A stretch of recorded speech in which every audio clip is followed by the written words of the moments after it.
నమస్తే, welcome to legend TV. ప్రస్తుతం మనతో పాటు తెలంగాణ ఉద్యమకారుడు మరియు బీజేపీ రాష్ట్ర నాయకులు గడ్డం సాయి కిరణ్ గారు ఉన్నారు. మాట్లాడమన్నా చెప్పండి, ఏదైతే 11 సంవత్సరాలు కంప్లీట్ చేసుకుని 12 ఏట అడుగు పెట్టబోతున్నాం, తెలంగాణ ప్రత్యేక తెలంగాణ సాధించుకోవడం నిజంగా ప్రత్యేక తెలంగాణ వచ్చినట్టేనా? ప్రజలు అనుకున్న తెలంగాణ వచ్చినట్టేనా? అందరికీ ఏదైతే ఉద్యమకారులు కావచ్చు, చనిపోయిన అమరులైన కుటుంబ సభ్యులకు కావచ్చు, నిజంగా న్యాయం జరిగినట్టేనా? ఇప్పుడు ఆ రోజు ప్రొఫెసర్ జయశంకర్ గారి నాయకత్వంలో ప్రారంభమైనటువంటి తెలంగాణ ఉద్యమము, కోదండరామ్ గారు అన్ని సంఘాలను ఏకం చేసుకొని జాక్ ఏర్పాటు చేసి ఈ తెలంగాణ పోరాటం ప్రారంభమైంది. ఆనాడు నీళ్లు నిధులు నియామకాలు అనే ఒక ట్యాగ్ లైన్ తోని తెలంగాణ పోరాటం ప్రారంభించాం. మరి అనేక సందర్భాల్లో ఈటల రాజేందర్ గారు కూడా ప్రతిపక్ష నాయకుడు ఉండి అక్కడ ఉన్నటువంటి 4 ముఖ్యమంత్రులతోని పేగులు దిగేటట్టు కొట్లాడినటువంటి నాయకుడు ఈటల రాజేందర్ గారు. ఎంతో కష్టపడి కొట్లాడిన వాళ్ళందరినీ కూడా ఈ రోజు కేసీఆర్ గారు ఒక ప్రభుత్వం ఏర్పాటు చేసిన తర్వాత 10 సంవత్సరాల ప్రభుత్వం అయిపోయిన తర్వాత, వాళ్ళ పరిపాలన అయిపోయిన తర్వాత చూస్తే నీళ్ళు ఏడున్నాయంటే ప్రజల కళ్ళల్లో నీళ్లు ఉన్నాయని చెప్పి తెలియజేస్తా ఉన్నాను. నిధులు ఏడున్నాయంటే కేసీఆర్ కుటుంబంలో నిధులు ఉన్నాయని చెప్పి తెలియజేస్తా ఉన్నాను. నియామకాలు ఏడున్నాయంటే ఆ కుటుంబంలో ఉన్నటువంటి ఆ 5 మంది నియామకాలు మంత్రులుగా, ఎమ్మెల్సీలుగా, ఎమ్మెల్యేగా ఎంపీగా అనుభవించారని చెప్పి తెలియజేస్తా ఉన్నాను. ఈ రోజు నీళ్లు నిధులు నియామకాలు కల్వకుంట్ల కుటుంబానికి మాత్రమే పరిమితమైంది అని చెప్పి ఈరోజు నేను తెలియజేస్తా ఉన్నాను. ఈ యావత్ తెలంగాణ ప్రజలు మొత్తం కూడా గోసబుచ్చుకున్నారు. అందుకే ప్రత్యేకంగా తెలంగాణ ఉద్యమకారులు 1200 మంది ప్రాణాలు బలిదానం ఇస్తే వాళ్ళని లెక్క చేయకుండా, కనీసం ఒక్కరిని కూడా పట్టించుకోకుండా, ఆనాడు ఒక గ్యాస్ పెట్రోల్ పోసుకుంటే కనీసము అక్కడ అగ్గిపెట్ట దొరకలేని హరీష్ రావు గారు మరి అదే వ్యక్తిని రెచ్చగొట్టి శ్రీకాంత్ చారి బలిదానం చేసుకునే పరిస్థితి తీసుకొచ్చినటువంటి వ్యక్తి ఈ రోజు వారిని స్మరించుకునే పరిస్థితి లేదు. ఈ 10 సంవత్సరాలు ఒక్కనాడు కూడా ఉద్యమకారుల గురించి పట్టించుకుంది లేదు. అదే విధంగా ఈ రోజు మనం చూస్తా ఉన్నాము, తెలంగాణ ఉద్యమం ఈ రోజు జెండా ఎగిరేసే రోజు, తెలంగాణ ఫార్మేషన్ డే రోజు కూడా కనీసం కేటీఆర్ లేడు, కవిత లేదు, కనీసం మా కేసీఆర్ లేడు. కేసీఆర్ ఫామ్ హౌస్ పరిమితమైండు, కేటీఆర్ అమెరికాకు పోయిండు. ఎలాంటి దౌర్భాగ్యమైన పరిస్థితి ఉందో ఒకసారి ఆలోచించాల్సిన అవసరం ఉంది.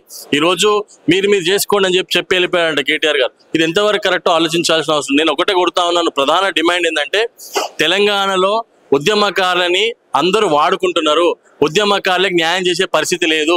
1200 మంది ప్రాణాలు అర్పిస్తే ఆ కేసీఆర్ పరిపాలనలో 10 సంవత్సరాలు నయా పైసా సహకారం చేసింది లేదు. ఇప్పుడు ఈ ఒక 6 గ్యారెంటీలు చెప్పినటువంటి 420 హామీలు చెప్పినటువంటి ఈ అబద్ధాల కోరి రేవంత్ రెడ్డి ఏం చెప్పిండు? నేను 250 గజాలు ప్రతి ఒక్క ఉద్యమకారుడికి ఇవ్వడం జరుగుతుందని చెప్పడం జరిగింది.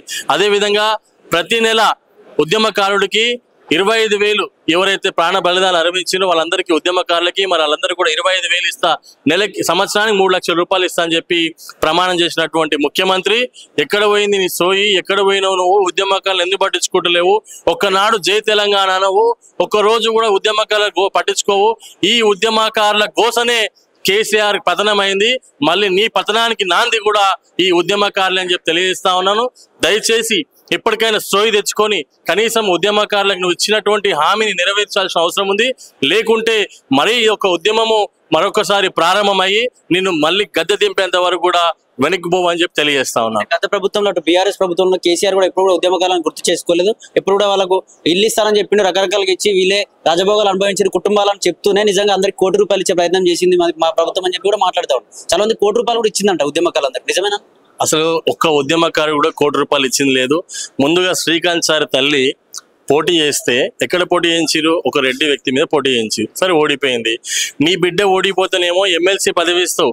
శ్రీకాంత్ సారి తల్లి ప్రధానమైనటువంటి వ్యక్తి, ప్రాణ బలిదానం ఇచ్చినటువంటి వ్యక్తి, ఆ తల్లి ఓడిపోతే ఒక ఎమ్మెల్సీ కాదుగా చైర్మన్ కూడా నోచుకోలేని పరిస్థితులు ఉంది.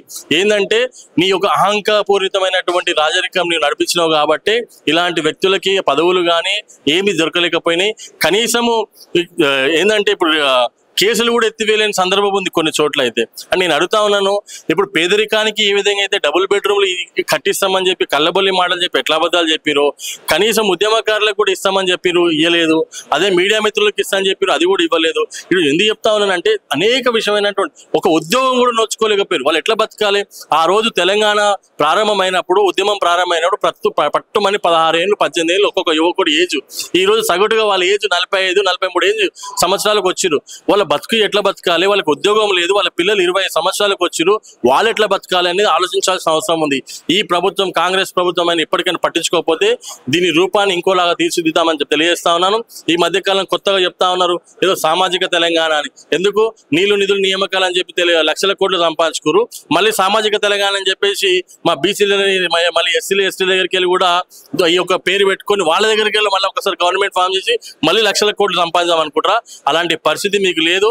మిమ్మల్ని పక్కదోన పెట్టేసి ఆల్రెడీ ప్రజలు ఇప్పుడు అప్పటికే పట్టుమని 18 నెలలు కాలేదు, ఇప్పటికే కాంగ్రెస్ ప్రభుత్వాన్ని కాంగ్రెస్ పరిపాలన చీ చీ చీ అంటున్నటువంటి ఏకైక ప్రభుత్వం కాంగ్రెస్ ప్రభుత్వం.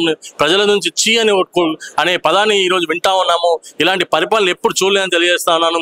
ఈ రోజు తెలంగాణ ఫార్మేషన్ డే సందర్భంగా తప్పకుండా ప్రథమ డిమాండ్ ఏంటంటే ఉద్యమకారులు ఇచ్చిన హామీ నిలబెట్టుకోవాలి రేవంత్ రెడ్డి గారని హెచ్చరిస్తా ఉన్నాను. ఏదైతే సోనియా గాంధీ తెలంగాణ ఇచ్చిందని చెప్పి కాంగ్రెస్ ప్రభుత్వం చెప్తా ఉంది, లేదు కేసీఆర్ కొట్లాడి తీసుకొచ్చిండు, చావు అంచుల పై నుండి తీసుకొచ్చిందని చెప్పి హరీష్ రావు కావచ్చు బీఆర్ఎస్ నాయకులు చెప్తున్నారు. మరి బీజేపీ అని చెప్తుంది దీనికి సంబంధించి, అంటే ఉద్యమకారుల ఏం లేనట్టేనా ఉద్యమకారుల ఇంట్లో? ఒక చిన్న విషయం అండి, ఈ రోజు ఇది పోరాటం ఇప్పుడు ప్రారంభించింది కాదు, ఆల్రెడీ 1951 నుంచి పోరాటం నడుస్తూనే ఉంది. నేను ఒకటే చెప్తా ఉన్నాను, ఎంతో మంది ప్రాణాల యొక్క బలిదానమే ఈ తెలంగాణ యొక్క ఈ రాష్ట్రం అని చెప్పి తెలియజేస్తా ఉన్నాను. ఒకటి. రెండో విషయము, పోరాటం ఎలా ప్రారంభమైంది? కాలు గజ్జగట్టిరు. నేను ఈరోజు చెప్తా ఉన్నాను, మా మాలమాదిగలు దాదాపు 70% మంది ప్రాణాలు బలిదానం ఇచ్చింది మాలమాదిగలు, బీసీలు, ఎస్సీలు, ఎస్టీలు. నేను అడుగుతా ఉన్నాను, ఒక్క అగ్రవర్ణ కులానికి సంబంధించినటువంటి ఒక్క వ్యక్తి అయినా ప్రాణాన్ని కోల్పోయిందా తెలియాలి.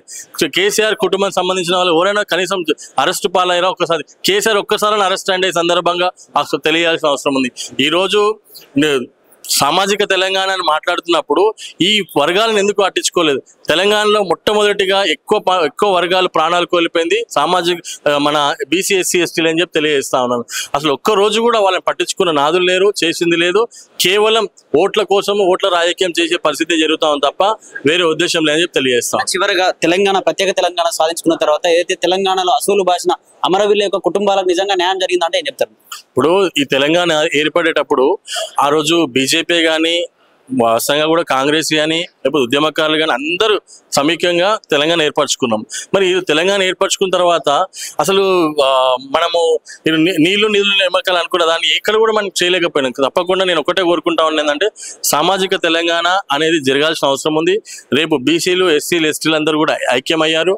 రేపు తప్పకుండా కూడా భారతీయ జనతా పార్టీ ఆధ్వర్యంలో రేపు సామాజిక తెలంగాణ, భౌగోళిక తెలంగాణ, ఆ రోజు బంగారు తెలంగాణ ఏవైతే మాట్లాడారో అది బంగారం వాళ్ళ కుటుంబానికి చెందింది.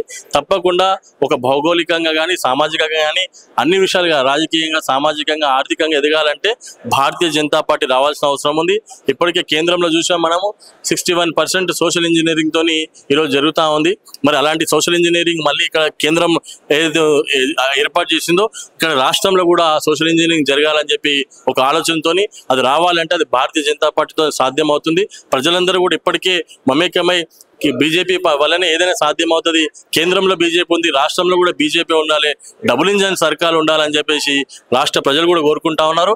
అందుకే మనం చూసాం మన జరిగినటువంటి ఎమ్మెల్సీ ఎన్నికల్లో కానీ, ఇంతకుముందు జరిగిన ఎన్నికల్లో, ఎంపీ ఎన్నికల్లో కానీ, ఎమ్మెల్యే ఎన్నికల్లో కానీ పూర్తిగా Bharatiya Janata party graph MP ఎన్నికలకు వచ్చే వరకు 36% చేరిందంటే ప్రజలు మా పైన పెద్ద చూపు చూస్తూ ఉన్నారు, మనల్ని ఆశీర్వదిస్తూ ఉన్నారు అని చెప్పి తెలియజేసుకుంటూ రానున్న రోజుల్లో తప్పకుండా భారతీయ జనతా పార్టీ ఈ తెలంగాణ గడ్డ మీద రాష్ట్రంలో బీజేపీ జెండా ఎగిరేయబోతోందని చెప్పి ఈ సందర్భంగా తెలియజేస్తా ఉన్నాను.